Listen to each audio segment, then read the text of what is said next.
Don't make a mistake. Okay, No so recourse. tell me about why you read my blog. Well, the question more specifically is why I read your blog as a man, right? and yeah, I mean, I think, the issues, I guess, they kind of affect everyone, right? I mean, it's not, even if it's focused on gender and science, and that tends to be, from a woman's perspective, it's something that affects everyone, I think, and it's kind of a human issue, even if it's also a women's issue. And I guess, I mean, that's it. I mean, that's why I find it interesting. And also for Clara's sake, who's not here. But for my imaginary friend, Clara, you know. Gender and science obviously really affects her, and so in that sense, it's also, interesting for me from that perspective. But it's not just that. It's just generally, I think, an interesting / important issue. So. As long as we're interviewing you've hung out in some of the physics communities and some of the biologist communities. Who's worse? Are the stereotypes true? No, that's a good question.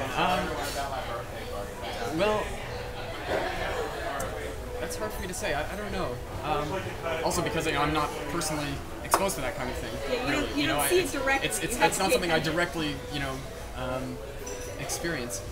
I don't know. I'm somewhere on the boundary, right? Like my advisor's in engineering, my classes are in physics, and then my research is in biology, and it's kind of all mixed together. But I can't say for sure whether I see one being necessarily worse than the other or anything like that. I'm not sure. Certainly the representation is much lower in physics than in biology. But we always are talking about. Are you talking about women in science and the representation of women in science? Whether in my experience it's worse in physics than in biology. But we were talking about. There was at least in where did I study? I studied in Prague in Czech Republic, and it was always sort of like a woman that would go and study physics because we have everything. The master starts with the undergrad. And so you go and you apply to a specific school. And if you would be a woman who goes to physics, you get so much... I just need to interject that this is the department of Luboš model. I don't know if you know Luboš model, but you can look him up. Oh dear. This department that she is talking about, this physics department in Prague, that's where Luboš did his master's, so maybe that tells you everything you need to know. No, you need he has a blog. You need to find it. You can look it up. He was an assistant professor at Harvard until about a year ago or something in physics, and he has some exciting opinions that you should Let's really just say experience. he's a piece of work. Yes. But so applying there, you would get really discouraged because there's no woman, and if they're always joking, oh, they've got a huge mustaches, you don't want to go there, And it's just something that you wouldn't do as a sensible person, because you have no support by anybody. You go and study biology, you go study medicine, it's more acceptable than going and studying physics. And I think it's just, we were talking about how long is this that women can actually go and study undergrad. In some places. Yeah, in some places it's not so.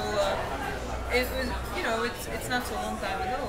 Yeah, that's something that always really surprises me. That it's, really within this, the generation that would currently be professors, women couldn't study at, say, Caltech or something. It just wasn't even possible. And so how can you sort of say, oh yeah, if it's not 50-50, there must be, some really important inherent reason for that.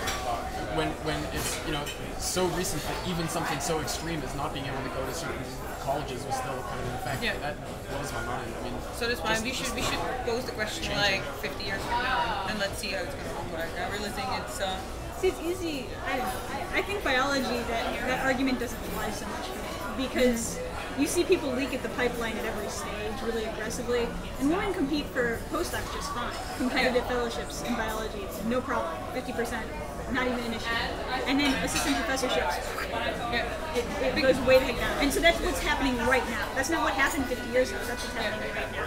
But the thing is, because the psychology can't keep up with the policies, is what it comes down to. It's like the policies have changed and they've become much more open, but people aren't used to thinking of it that way necessarily. And it's the intrinsic things that people think without realizing they're like, it's the inherent bias, not the overt bias. It's the Yeah, I think that's true. But all I mean is that it's very recent history that the very overt bias is you know, the really institutional level, very, very explicit kind of, you know, no, you can't go here, it's a men's college, is still very recent. I mean, it's not like it was 150 years ago or something. I mean, it's still very recent, which actually surprised me. I didn't realize that. I mean, I found that out fairly recently, that a lot of these places were limited. But I agree with you. I mean, it's just something right now in the society that sort of needs to deal with women in science. I mean, like, how can I have children at the same time as go for the job? You know, I mean, like, you know, there must be we will definitely split the work around the children, but there needs to be help from the system also. You know, you cannot expect people to work 14 hours a day and have children at the same time. So I think it's right now it's in transition, and I think I'm hopeful. I think it's going well. At least that direction. I mean, I remember looking at figures for a fraction of PhDs for women or something, and it's, you know, it's still like just increasing linearly. You know, it's still really going up. Like it's just. That's the physics. You know, how can you? Yeah. The biology world, it's been 50% in 10 years. Yeah, maybe. At least in physics. I mean, it's just, you know, just rising. Maybe it was just physics, these figures, but, you know, I think it's crazy to talk about, you know, having reached some kind of equilibrium or something where, oh, this must be the way things are naturally. And like change takes time. Yeah. It's just changing so fast. I think that it brings out the importance of paying attention to differences across disciplines and knowing our history. Yeah.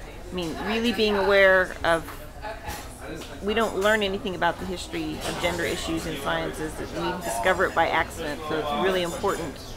The context is very important. I mean, like, you cannot judge the present situation if you don't know what happened in the past. So, Yeah. That's why we read your blog. Thank you. That was a lot.